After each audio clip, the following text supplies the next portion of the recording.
started here in a few minutes.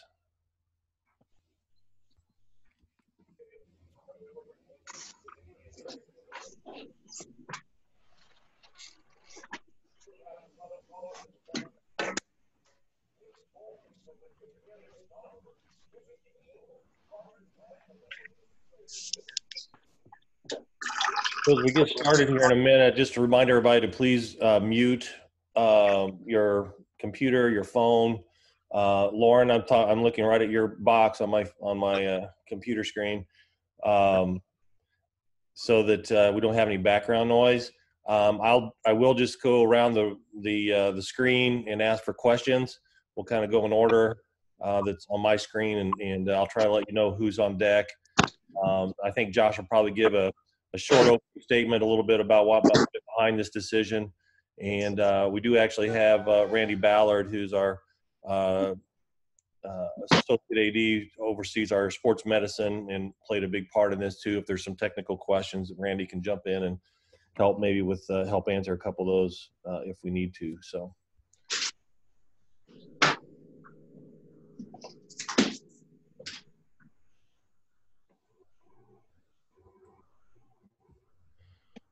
All right, I just muted Lauren.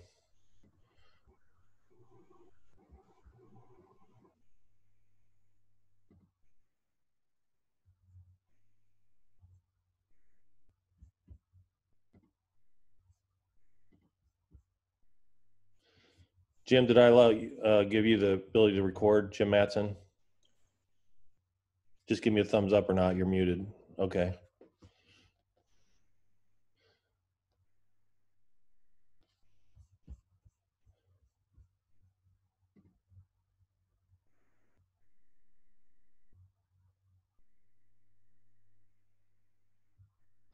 So obviously most of you saw the press release that went out about 10:30 this morning with some details about how we're going to start bringing our student athletes back this summer. When Josh joins us here in a moment, like I said, he'll probably be having he'll have an opening statement, and then we'll go through the list of media who are on the call to ask questions. Anybody have any questions in advance of that?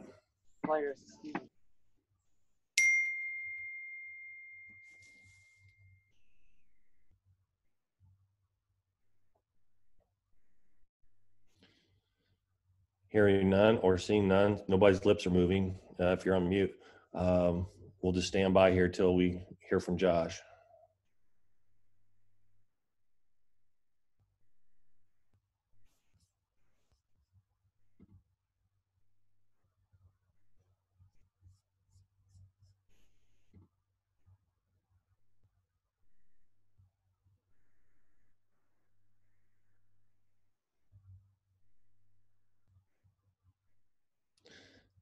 Many of you probably also saw the press release about today at 4 o'clock with the press conference with Bobby Roundtree, since this is 1 year since his accident in Florida. So we'll be rejoining about 4 o'clock today.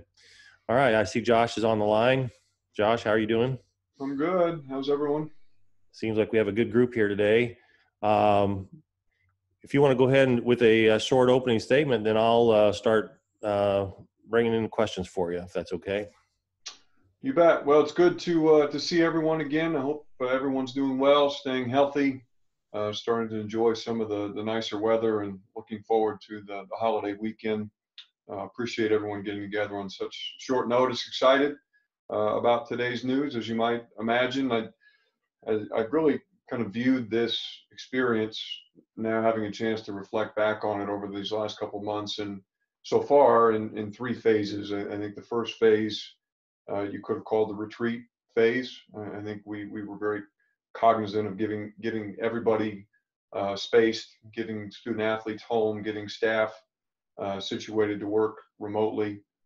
I think the second phase was what I would call the regroup and learn phase.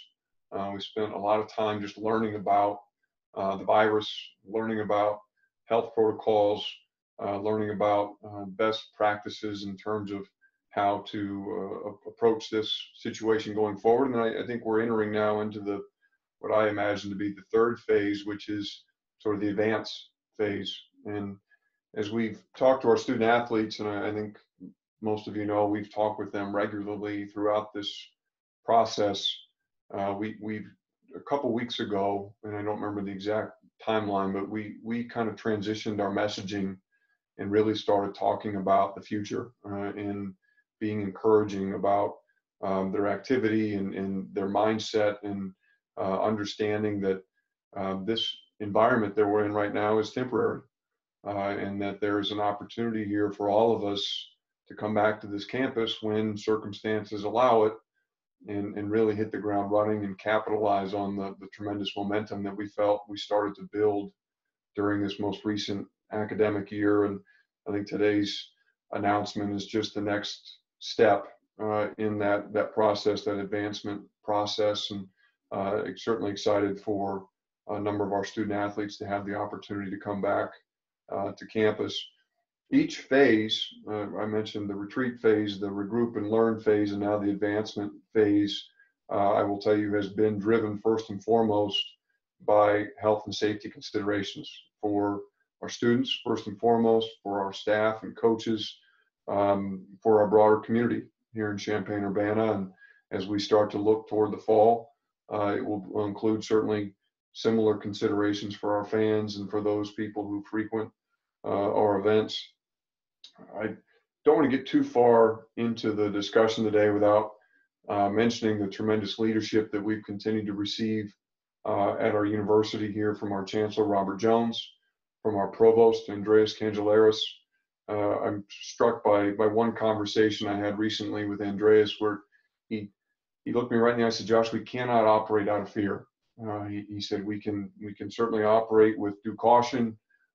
We can make appropriate steps to plan thoroughly, but we have to look to develop a plan and a protocol that allows us to move back into some sense of normal life. And we're really proud and excited to be a part of that process. Also want to thank our sports medicine team. This plan has been developed in large part by our head athletic trainer, Associate Athletic Director, Randy Ballard. Randy has actually joined the call, I believe, and will be available to answer any technical questions. I'm certainly not the most knowledgeable on some of the substantive issues that you may have questions about. Also, Jeremy Bush, who's our Associate Director for Sports Medicine, our head athletic trainer for football. The two of them have really worked hand in glove to get this plan together. It's been a wonderful experience in campus collaboration. We've worked closely with a group that we've called SHIELD, which is the task force that campus has created around testing for the return of students in the fall. Susan Martinez, Marty Burke, Dr. Parker, and the McKinley Health Center. Obviously, our colleagues at Carl have been all involved in this process.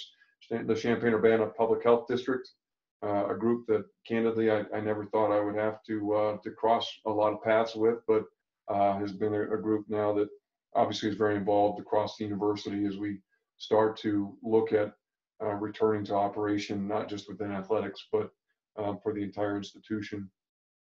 I won't go through the specifics of the plan. I think those are laid out fairly clearly in the press conference, or I'm sorry, in the press release. But I did want to hit on just a couple points that I think are important. Number one, participation in this plan is absolutely voluntary. And that will be true not just for the summer months, but as we head into the fall. It's critical to us that our student athletes understand that they have a choice to make, as they do every single day. But certainly that choice has never been more important than in this environment. And so we want them to know that it's their decision when they want to return to campus, in what fashion they want to return, and that their financial support from the athletic program is not at risk, contingent on that decision. And so that's an important piece of this for us. We all know that in college athletics, sometimes the term voluntary, I use air quotes, can become a bit of a term of art. But in this case, it truly is the order of the day, and we want to be sure that they understand that their best interests come first, and that ultimately they have to make those decisions for themselves. And certainly we anticipate and hope that the vast majority of them will be back, but that will ultimately be their decision. Secondly, I think is just the very thoughtful, intentional, choreographed nature of this plan. We met last night with the student athletes. We've communicated with them again frequently throughout this experience, but last night we shared the contours of this plan, and it's disappointing for me. I know it was disappointing for some of them that we're only in a position to return 5 teams back over the course of the summer. But as we focused on that first consideration, health and safety, we realized that our bandwidth is the term that we're using a lot, limits how quickly and the number of people that we can return during the summer months, whether you're talking about our facilities and our spaces, you're talking about staffing, testing, all those things put limitations on how many people we can safely have here during these coming months. And so we had to narrow it down, and we're now, as you've seen, focusing, starting with football, men's basketball. Will come back some point June 3rd or slightly thereafter, likely between June 3rd and June 8th.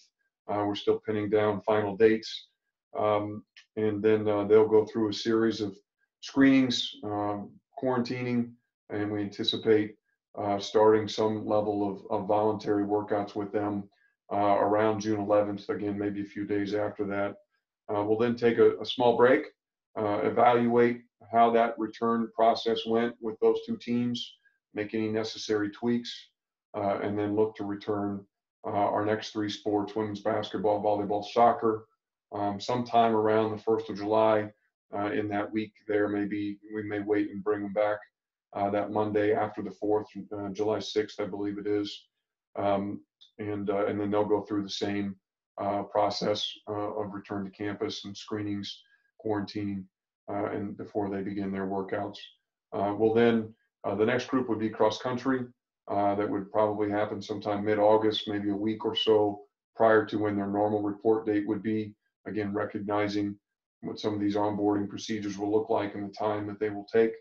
And then most of the rest of the sports will then return in a similar timeline with the general student body, in conjunction with what we hope is the start of a fall semester. Last point I'll make, and then stop and answer any questions. As kind of referenced there in that last statement, obviously we still don't know what the fall will look like in terms of return to in-person instruction, return to competition, whether you're talking about football or any of the rest of our fall sports. We anticipate those decisions coming in the next 4 to 6 weeks. But we also know that for most of our student athletes, this has been the longest interruption to their training that most of them have probably experienced perhaps since middle school. And we're cognizant of the fact that once we get the green light to resume competition, we want them to be in a place physically to minimize risk of injury and to be able to compete at the level that they expect. And so it was important to us, once the NCAA opened the door for campus returns on a voluntary basis, that we provide that opportunity to as many student athletes as we felt we could, responsibly and in a way that provides for their health and safety. And we're excited to get them back and begin that process here over the weeks ahead. So with that, we'll stop and allow Kent to get us through some Q&A here. All right, we'll start off with Jeremy Werner. Nico, you're on deck. Matt Stevens, you're in the hole. Go ahead, Jeremy. Hey, Josh, good afternoon. Just first of all, what gives you confidence? You're not the only athletic department to do this, but what gives you guys confidence that you can pull this off? Well, it's something, as you would imagine, we've been working on this for many weeks. We've had a lot of great conversations and collaboration with many experts in the areas of community health and epidemiology. And the other thing is, what's nice is that we're able to steal ideas from a lot of other organizations that are trying to do the same things. And so, we've seen the same kinds of plans put together by the NBA, by the NFL, by the United States Olympic Committee. We've been able to talk about what's happening amongst our peers within the Big Ten. I know that many of our colleagues across the conference are working on similar plans along similar timelines. And so we've got a great group of people. We feel like we've been able to benchmark against best in class, if you will. Again, it's an evolving situation, but have great confidence in our sports medicine team and in the information we've been able to receive from a number of experts, not just here locally, but across the country. And just to follow up, I know you guys don't know exactly when the rest of the student body will be here, but obviously student athletes are coming on campus a little bit before then. Is that just because of training or sheer numbers? It doesn't compare to the regular student body? How do you kind of jive those two things? I'm sorry, Jeremy, I'm not totally following your question. Just that the whole student body isn't back on campus yet, but student athletes will be. Some people might have questions about why that would be. Yeah, I think that it's a couple things. One, obviously, we're in the summer period now anyway, and in a typical summer, we often will have student athletes back here at a time when the vast majority of our students are not. And I think that the primary reason, as you heard me say just a moment ago, is that recognizing that our student athletes at this point in time are probably in at least as varied a shape as we've ever seen, and as probably as they've ever been in the last number of years of their life. And so we want to be sure that, you know, we're finding that balance between protecting their own physical health from a soft tissue perspective, you know, recognizing they haven't had access to equipment, to facilities, to coaching, and we want to give them as much runway as we can to get back to a point of consistent physical training so that they're prepared for the rigors of what the fall will bring. But also, we certainly wouldn't do it if we weren't comfortable that we've been able to put a plan together that really did provide for their health in the face of the virus. That's why it's taken us this long, candidly, to get to this point. I think that across the country, we're all starting to reach a point of confidence based on the information sharing and the understanding that we're starting to gain around the virus, that we can do this in a health conscious way and provide for the safety of our student athletes. Thanks, Josh. Nico, you're up. Josh, I know the plan kind of lays out bringing back football and basketball first in kind of waves. How will that process kind of work in terms of maybe how many people per wave per day? What's kind of the thought behind, you know, bringing in those waves of students at first? Well, the biggest thought is just, again, I would use that term bandwidth. It's recognizing that, you know, the ability to administer tests, to receive results on those tests, to have the personnel in place to welcome those people back, to get them through a quarantine period, you know, all that requires a certain capacity. And we felt like, I think each group or each wave, if you will, is around 35 to 45 people. My recollection is that the first group is largely our returners. I think then we have a lot of our first years, and then some other folks who may present with some of the higher risk indicators would come back after we have a sense of everybody else and what their conditions are. And so they'll come back in I think 3 or more waves, in that number 35 to 45 based on the guidance from our sports medicine staff is what we feel comfortable we can accommodate in a given day or a period of days. I know you kind of touched on that. Is the order kind of going to be maybe getting some of those first year student athletes in so they can get acclimated a little bit? And is there, you know, maybe an idea for the rest of the order of getting some other students in after that? Well, I kind of laid out the order that we're anticipating there. We'll have our base returners. We'll have our first year student athletes, freshmen, transfers, and then we'll have some of our last group, which may be some folks who have either been exposed to the virus, have been around maybe in some geographic locations where the virus has been a little more prominent.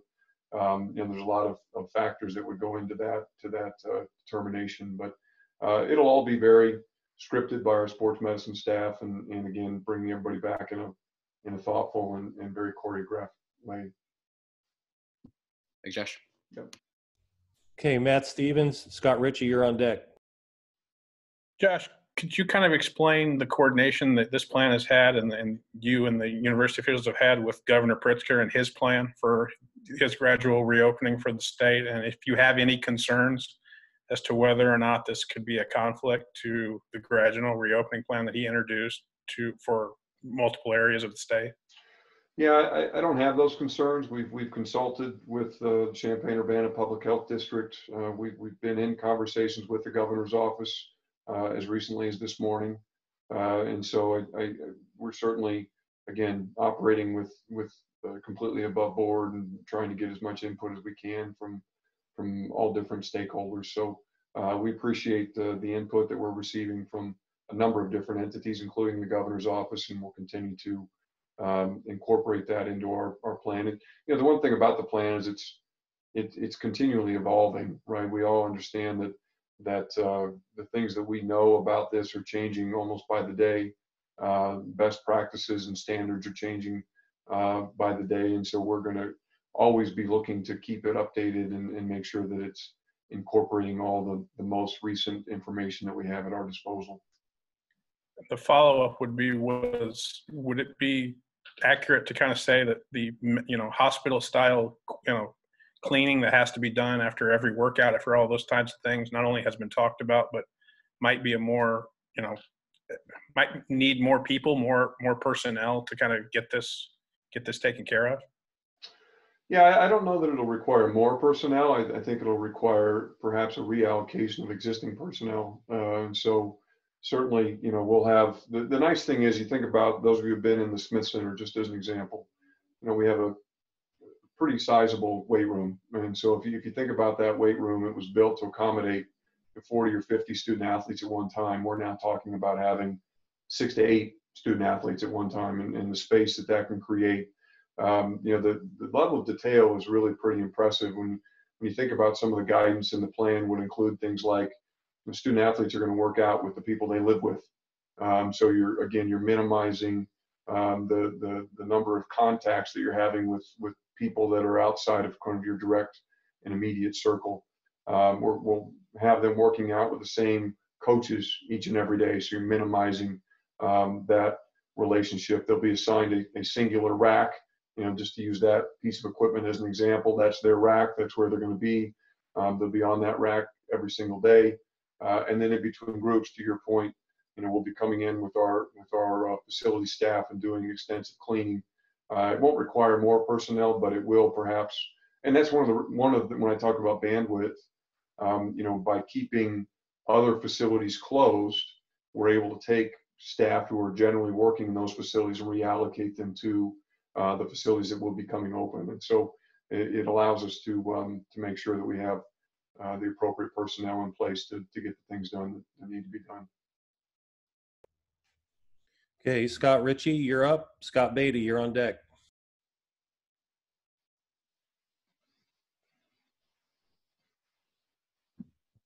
But I remembered to unmute myself. In March, it took one positive test for the NBA to suspend its season. And 10 weeks later, here we are. What could maybe the potential of positive tests or tests do with your plan, and what would be the impact there? I think that's certainly a possibility. I think we all recognize that no matter what we do in any of our individual lives, the risk of infection is always there. Certainly, we're intending to do everything we know to do to keep that risk at an absolute minimum. But nothing we can do is going to make an absolute guarantee that none of our student athletes will be infected with the virus. And so if that happens, we have made arrangements. We'll be quarantining those student athletes away from the rest, as you would imagine, providing care for them for the minimum of 14 days, if not beyond, depending on the symptoms that they may continue to exhibit. We'll have to work through, as you would in any other situation, contact tracing. Again, all these procedures we've talked about will make that a little more palpable. If we know that, okay, this young man has worked out with this individual and this coach every day and hasn't had contact with these other people, it'll provide a much more narrow field that we can identify to do additional quarantining and provide additional care. So the whole plan is really built around that, is just trying to make sure that we have small groups of people together. We make record of who those groups are. We put steps in place to minimize the risk of infection, but allows us, so if an infection should occur, we're able to identify who's been in contact with that person and make sure that we make appropriate steps to protect those people as well. I suppose not exactly a follow-up, but my second question, you alluded to maybe the fluidity of voluntary workouts when it comes to athletics. How have you communicated that with coaches and staff, and maybe what's kind of been their feedback reaction to that? Communicated it a lot like I just communicated it to all of you. I think that it's, we need to understand that this is a different time, that we need to continue to allow people to make choices that are in their own best interests and the best interests of their health and the health of the people around them. We have said this to the student athletes, and we'll continue to reiterate it to them, both in writing and through various meetings. And the coaches, to their credit, and I can't say enough good things about them. From the first day that we started having immediate and dramatic changes as a result of the pandemic back in March, they have been quick to set aside personal agendas, to set aside their competitive juices, to really prioritize our community's health, their health, our student athletes' health. And so everybody continues to understand that as our first and foremost priority. And we'll work through that. Again, we'll see as we work through this how many student athletes may choose not to participate, but I don't candidly expect it to be a huge number. But for those who do, we'll respect that decision, and we'll continue to support them from a distance. Thanks, Josh. Yep. All right, Scott Beatty, you're up. Adam Rittenberg, you're on deck. Thanks, Josh. Could you comment at least broadly on what the nature of the workouts will be like? Are they conditioning only? Are they sport-specific drills? What kind of instruction can coaches give? Is that changed at all with what would normally be in place with NCAA regulations? Yeah, so as some of you know, the football, men's basketball, women's basketball is a little bit unique under the NCAA structure, in that under NCAA rules, those three sports are allowed what's called required team activities over the course of the summer, usually starting in June. As this situation, of course, is unfolded, it's changed those guidelines. And so now during the month of June, as the NCAA announced this week, only voluntary activities are allowed. So that does change a bit the posture of the coaching staff. They go from really conducting workouts to supervising workouts. And they're accustomed to that. There are other points in time during the year, during a normal year, when that's the case as well. And so during final exams, for example, is a good example of when sometimes you would see that, so that they understand the distinction between supervising, conducting. June will be about supervising those workouts. They can still schedule those workouts. They can still provide direction in terms of what kinds of activities should be performed. But it won't be the same level of involvement as you'll see probably later in the summer. The NCAA to date hasn't issued an updated timeline on when these required activities could be allowed to begin. We anticipate it could be around the 1st of July, although we're waiting further guidance from the NCAA on when that might happen. But assuming it does happen, and whenever it does, then that changes a little bit the level of engagement that the coaching staff can have with them. And certainly that changes in basketball as well. Basketball is different than football in that they're allowed some more on-court opportunities between the sport coaches and the student athletes, as opposed to in football, where it's really driven by the strength coaching staff. So a lot still to come. We have a pretty good sense of what June can look like, but we're still waiting some guidance on how that transition may happen into what would be considered a more ordinary summer under previous NCAA guidelines. So, but even again, just to reiterate a point, once we get into, there is that term required. That is not a term that we'll be using this summer for our young men and women, even after that page turn, so to speak, in terms of the level of engagement from the staff. And some of the simple things that happen in workouts, like passing a basketball or throwing a football and catching it, can those things still happen? Yeah, we're working through some of those protocols now. We focused a lot of our attention on strength conditioning training, work that would occur in a weight room or on an outside field. We're encouraging as much of our activities to happen outside as possible in the open air with the sunlight. But we do recognize that and so we won't do any, especially during the month of June, there won't be any workouts that involve ball activities, whether it's, throwing passes, getting shots up. But we recognize that our student athletes are going to want to do those things. And so we've charged our sports medicine group with developing protocols around how to safely handle a basketball or a football. We're not going to go straight to allowing 5-on-5 pickup games or 7-on-7 with football. There will be a step process that, again, coordinates with guidance from local health officials and from the state. And so there will be an opportunity, I would imagine, for them to, again, to start shooting on their own, start playing a game of catch between a receiver and a quarterback. But that'll be very, again, like everything else, choreographed and with a lot of protocol in place around cleaning of those balls and making sure that we're not sharing those balls too broadly amongst too big of a group.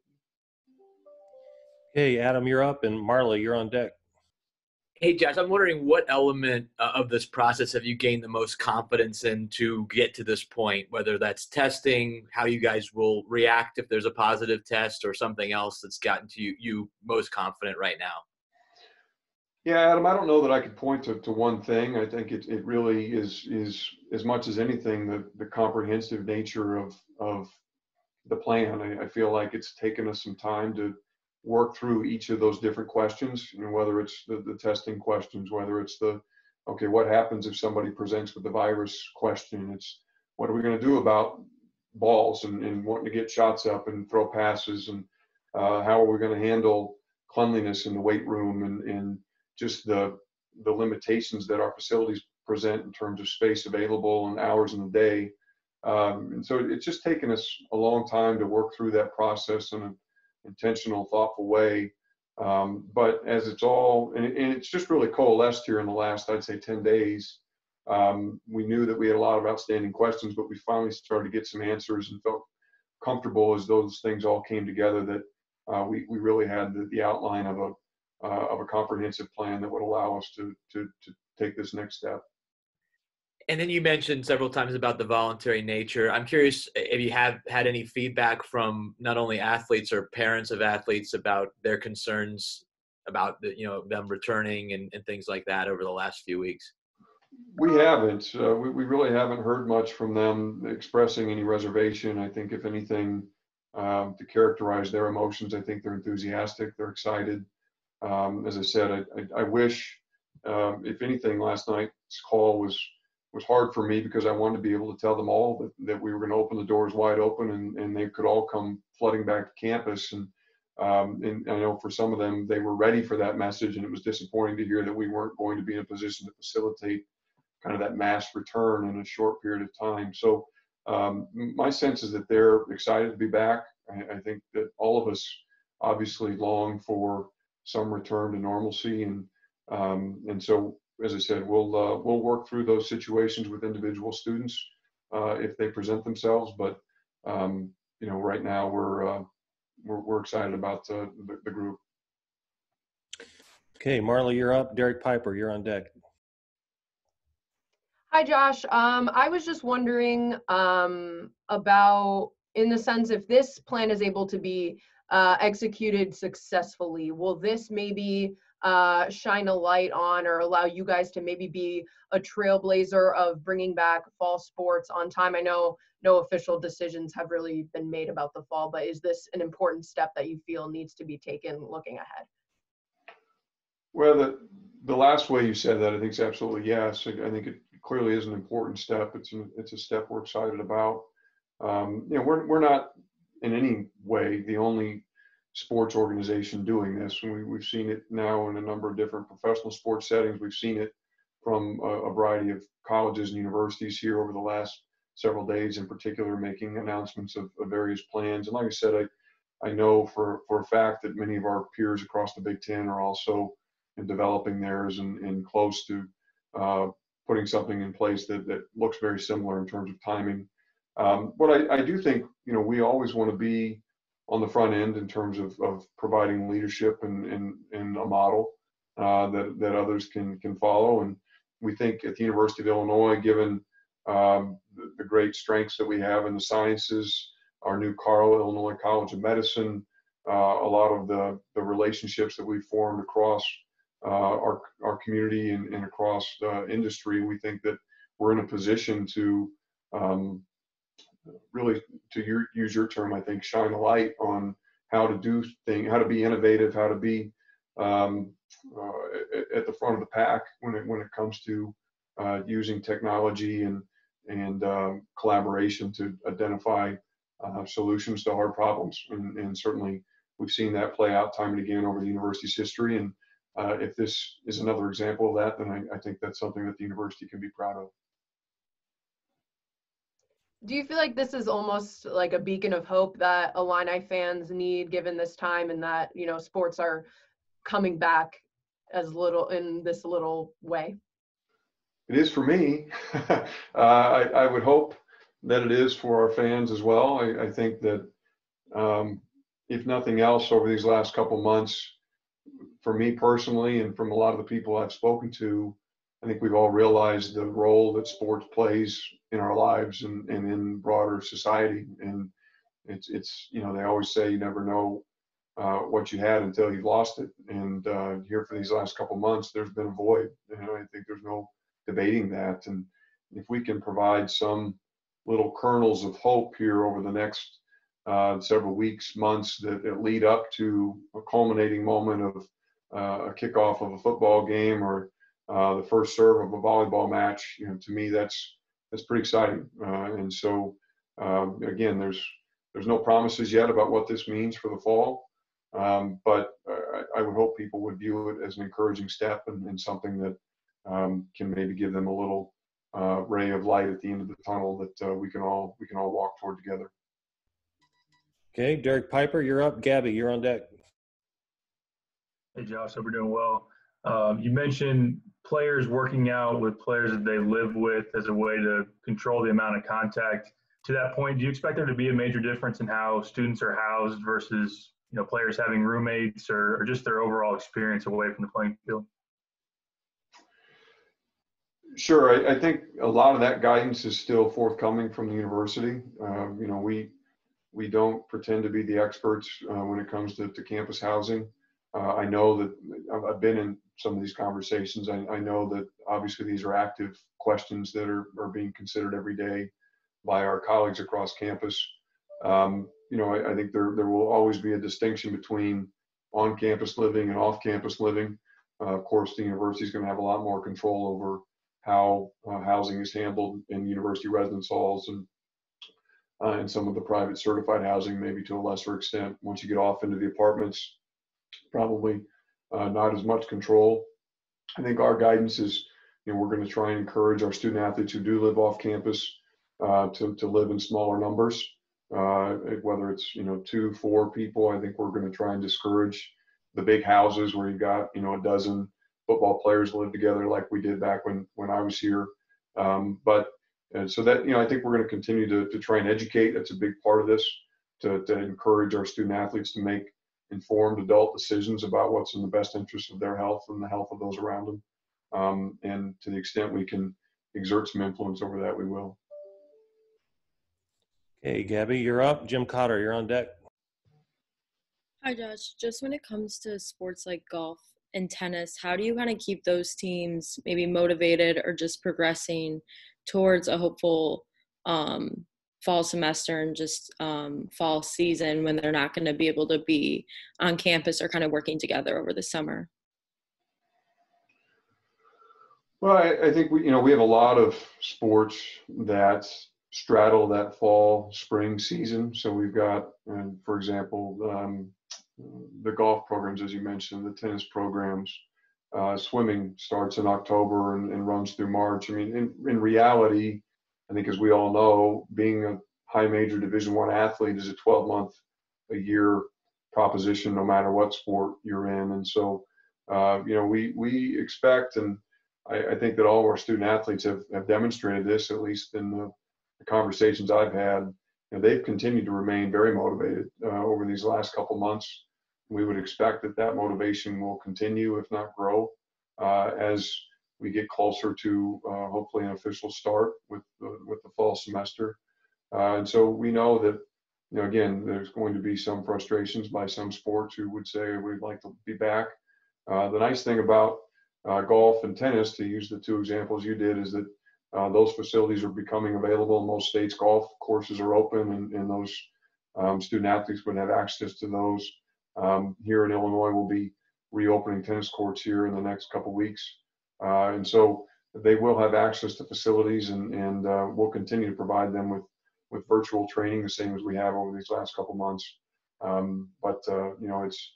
We'll do everything we can to remain supportive and keep everybody in line and motivated as we head toward the fall.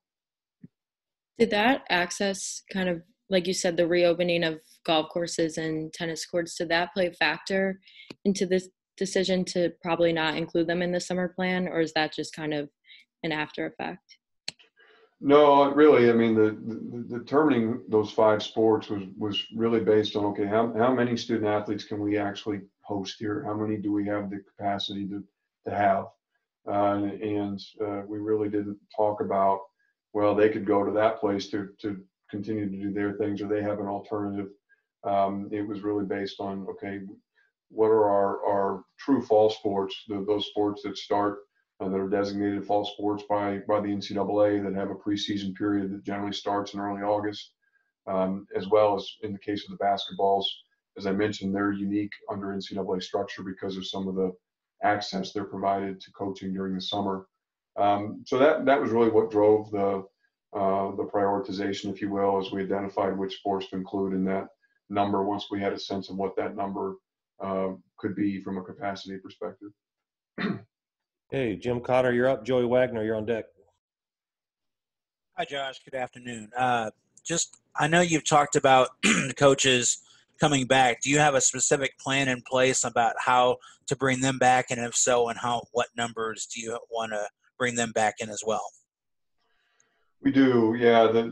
Everything around the programs has been scheduled, and so we'll be bringing back a lot of our support personnel before the student athletes, people who need to be here to greet the student athletes, be part of their onboarding. So the groups you would imagine, sports medicine, strength conditioning, equipment, those will all come back. Facilities will come back in advance of their respective teams. The student athletes will then come back, and then we'll bring back the coaching staffs actually after the student athletes are returned shortly thereafter, kind of right at the tail end. And the nice thing is, at least talking about football and basketball, many of you are familiar with those facilities, but we'll have very strict protocols in place for who has access. It won't be, using football as an example, we won't be inviting back all, whatever the number is, 45 or 50 football staff members. It will be a much more limited number. Same thing in basketball. In our buildings, our staffs are really operating on the second floor, and our student athletes are generally on the first floor.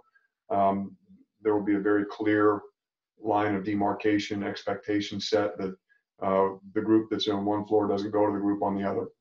So we'll have a separate entrance and exit set up for the staffs that are working on the second floor. We'll have separate protocols for them relative to different spaces and amenities that are available. They won't be allowed, for example, to work out in the weight rooms that are being used by the student athletes. We won't allow in-person interaction between the student athletes and the coaches, at least here at the beginning. So it'll all be very detailed, and again, not everyone that works with those teams will be allowed back at the outset, and we'll be very cautious about how we manage the facilities to make sure we avoid interaction between the students and the coaching staffs. And kind of as a follow-up to that, I don't know if you directly answered this question yet or not, but the few athletes that come back in the first wave, are you going to kind of keep them housed together as so far as to keep things more centralized instead of having people spread across campus? So we'll quarantine everybody together in a campus residence hall when they get back to campus. We'll do that in single rooms. Once they clear out of that through a period of testing and they present with negative tests, then we'll be pushing them back out into their campus residences or their, if they have on-campus apartments, whatever it might be. Those who don't have apartments will be housed in campus residence halls. There's been a lot of back and forth and a lot of conversation about the right way to approach that. There's one train of thought that would say, take everybody and put them together and sort of lock the doors and try and keep them from the outside world.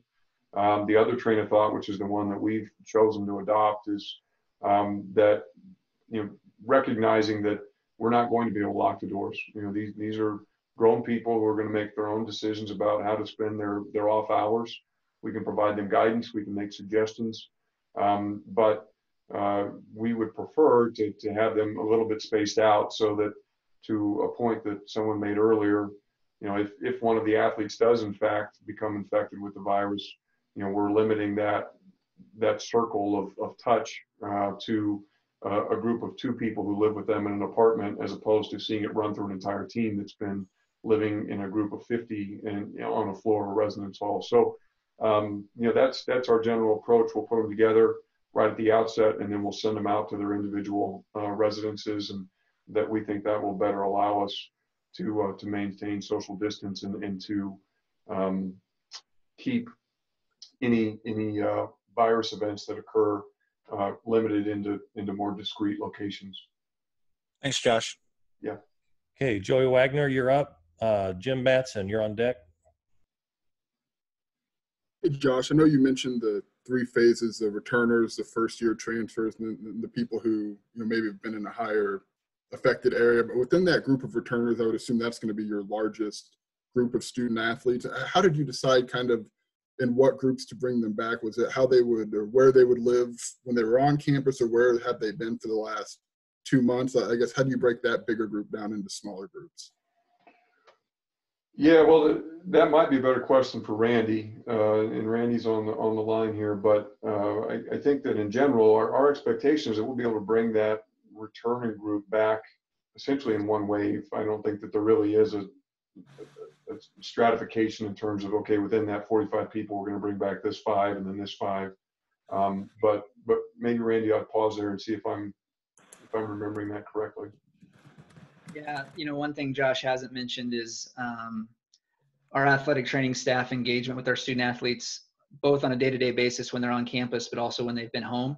And so our awareness of what they've been doing, have they been exposed? But before we ever go to return them back, we've developed an online tool that involves a questionnaire about where they've been. Have they been symptomatic? Have they been exposed to anybody who's symptomatic? Have they had any of the signs and symptoms? And so we will send that out closer to their projected return, get that information back, and then we'll finish stratifying their return based on that questionnaire that we've worked and based on health doctors and CDC guidelines about things we need to be on the lookout for. So that hasn't all been finalized, but it's going to be completely based on that questionnaire we send out 3-4 days before they head back. Thanks, guys. Okay. Jim Matson, you're up. Patrick, you're on deck. Real quick, just as a point of note, Randy, your title is Randy Ballard.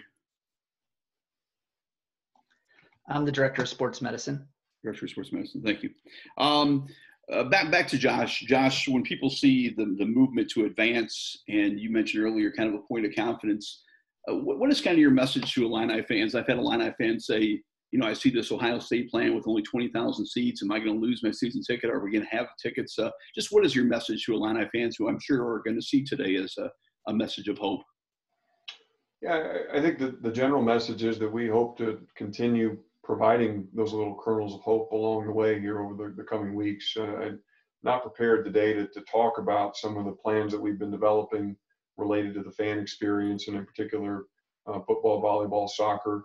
But needless to say, we have been active in those conversations. We've been walking parallel paths here, trying to get ready for the return of the student athletes, but also getting ready in anticipation of a fall. And what does that fall look like, from parking and tailgating to ingress and egress to security, concessions, bathrooms, concourses, premium seating, seating in general, students, bands, on-field participation.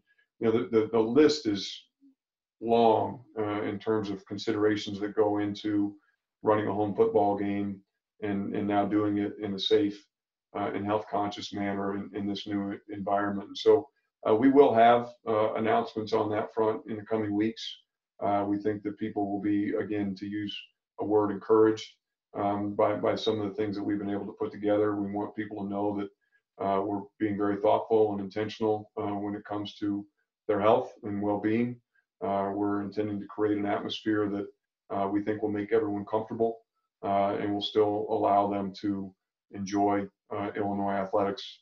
And we're hopeful that there will be Illinois athletics to enjoy. And ultimately, that, you know, obviously that's the big question and not one that will be ours to make. But assuming that that does come to pass, we certainly feel an obligation, and we want our fans to recognize that we're going to take every step necessary to give them a great experience, but to do it in a way that protects and looks out for them and their families.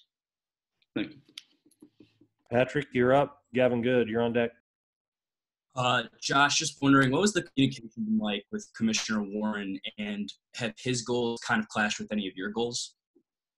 You cut out there for just a second. Could you ask it? I'm sorry. Yeah, sure. What has the communication been like with Commissioner Warren, and what are his goals, and have any of those clashed with your goals?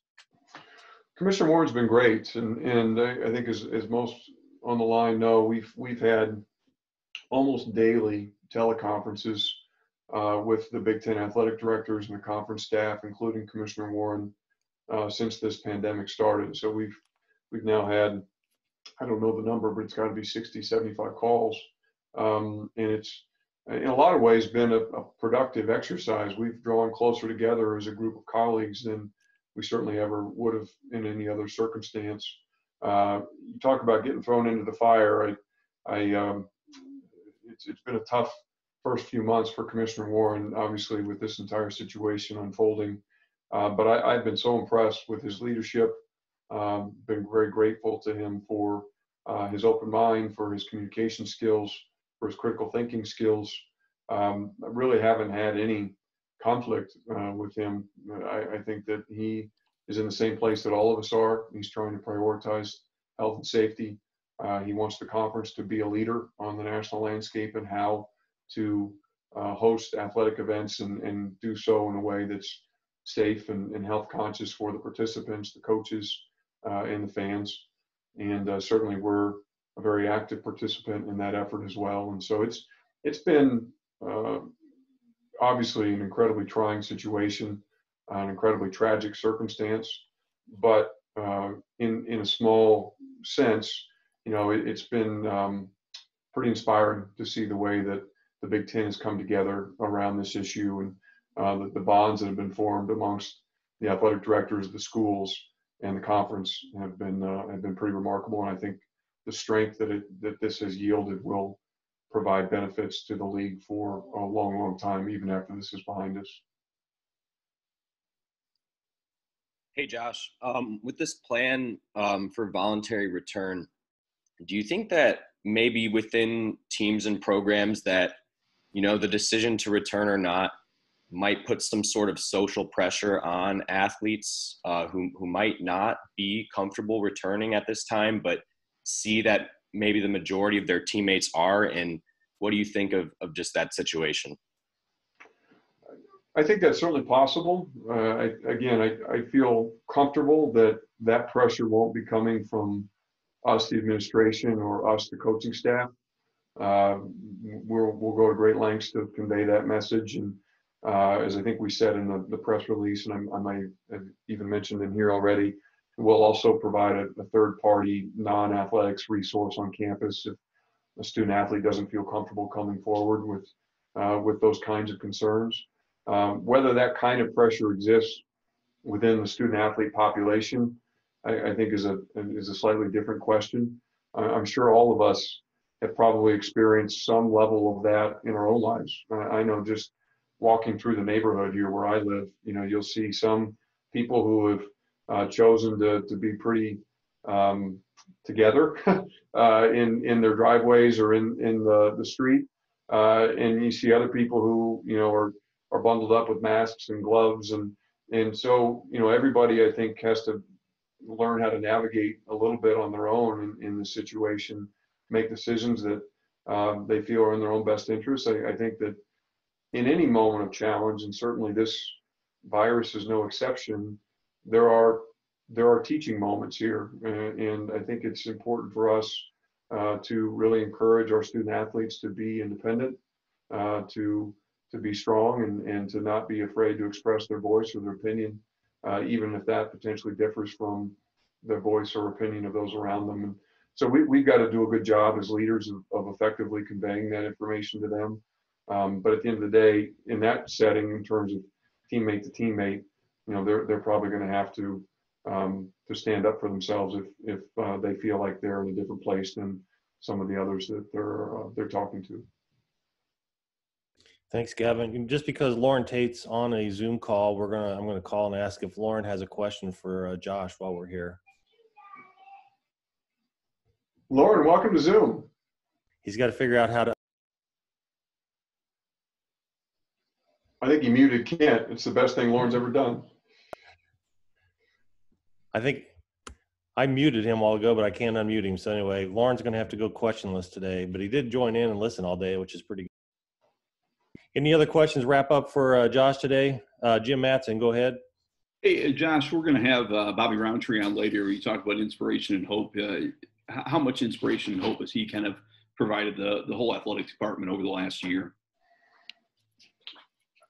It's almost unquantifiable. He's a remarkable young man, and I think the two words you used are spot on to what he is and what he represents: inspiration and hope. It's remarkable to me to think that it's been a year since his accident. I'll never forget where I was when I got the call from Lovey that the accident had occurred, and to see the progress that he's made, and to watch him continue to show the degree of perseverance and commitment has really been nothing short of remarkable. There was a time when we just didn't imagine that anything that he's doing now would be possible. And to watch his social media posts and to have a chance to hear from him and those who are with him every single day, it is, if you're looking for an uplifting story, look no further than Bobby Roundtree. He is a remarkable person, and I think the public is starting to get a sense of why he was such an influential leader on our football team.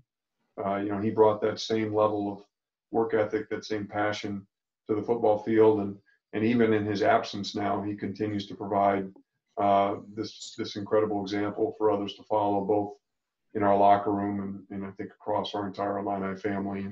And we're just really privileged to have him as a part of our family, and to be able to be some small part of his journey, because he's got an unbelievable future, and it may look a lot different than he and many other people thought it once would, but it's going to be no less remarkable than it would have been otherwise. Before we go to Matt Stevens, Lauren Tate is now unmuted. Lauren, if you have a question for Josh. I was going to ask Josh whether he had been very close at any point to having to impose furloughs or any kind of cuts in pay, which we see in a number of schools around the country in athletic departments. How close have you been, and have you done that at all? Now, Lauren, why is it that we spend an hour talking about student athlete health, and you got to get on here and talk about money? It's like Lauren's go-to, right? Well, I thought you'd answered everything else. I certainly hope so.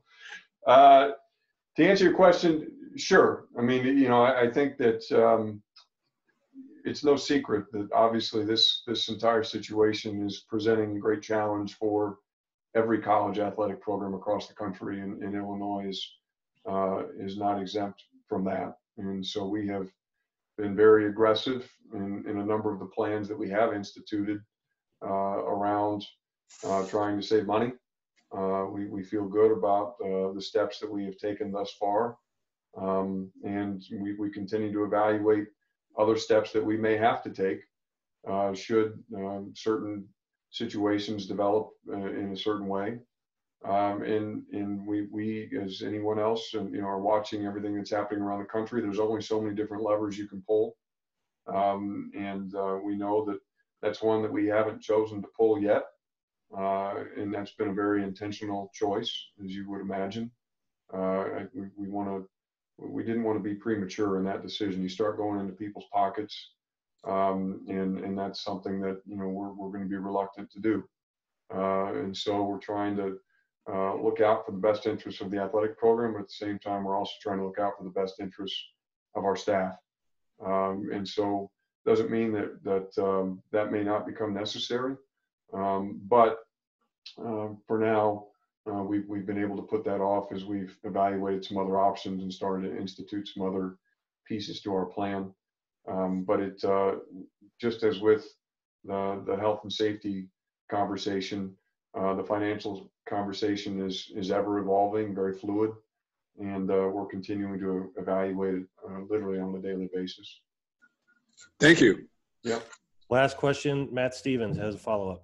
Josh, I was just curious if you've had communication and or concern about Lovey in a sense that he is inside, if not close to an age bracket that would be considered, a more vulnerable age bracket at 62 to the effects of the virus, and what his protocol might have to be, and might be a little different than everybody else when he interacts with these student athletes during not only these workouts, but as the fall semester and season maybe progresses.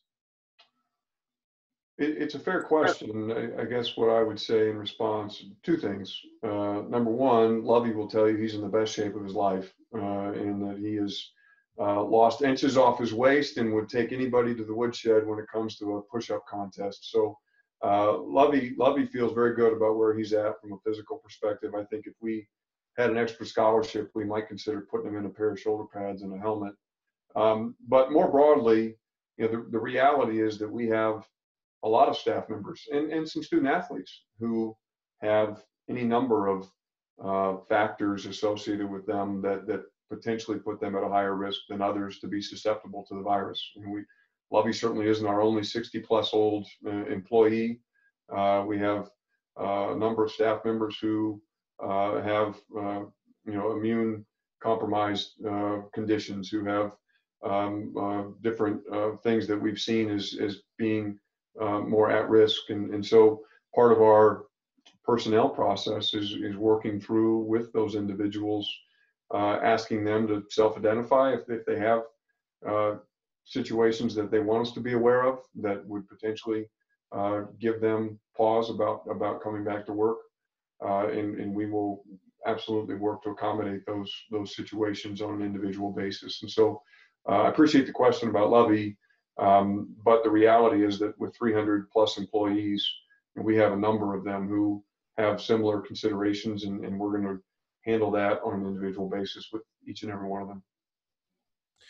All right. Well, thank you, Josh. Thanks everybody for joining us today. Appreciate that. As a very informative.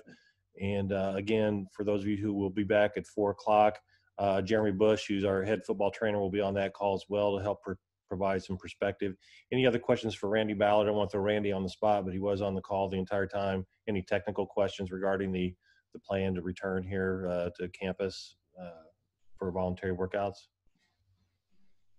I don't see any hands. Oh, Gavin Good. Go ahead, Gavin. Hey, Randy, I have a quick question, and I don't know if this was mentioned, so I apologize if it was, but is the plan to repeatedly test players, or is it to test them, like quarantine and test like one time and then have that be it? No, there will be a repetitive test probably for the foreseeable future. We'll test on the front end and the back end of that quarantine process, which may be different from some of our peers. But as Josh said, priorities 1 through 5 are the health and well-being of our student athletes. And so working hand in hand with experts on campus and community health, we've put together what we feel is best, and that's testing on the front end of a quarantine and the back end of a quarantine. And then following that, yes, likely on weekly or biweekly measures, we will be doing repeat testing to identify, as we've seen, one of the biggest challenges with COVID is the fact that you can be asymptomatic and carrying it.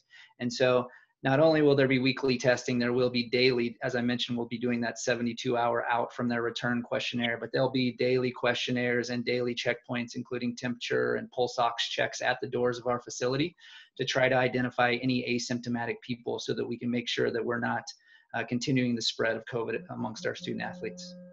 Thanks, Randy. Okay, thank you, Randy. Anybody else before we wrap this up? The lesson there is that I should have had Randy talk a whole lot more and me talk a whole lot less. He starts talking about temperature checks and pulse ox, and I'm way out of my depth in a hurry.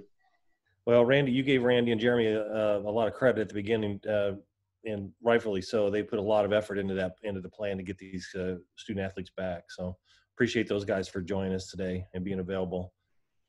Okay, thank you, everybody. Appreciate your time, and have a great rest of your afternoon. See you at 4 o'clock. Thanks, everyone.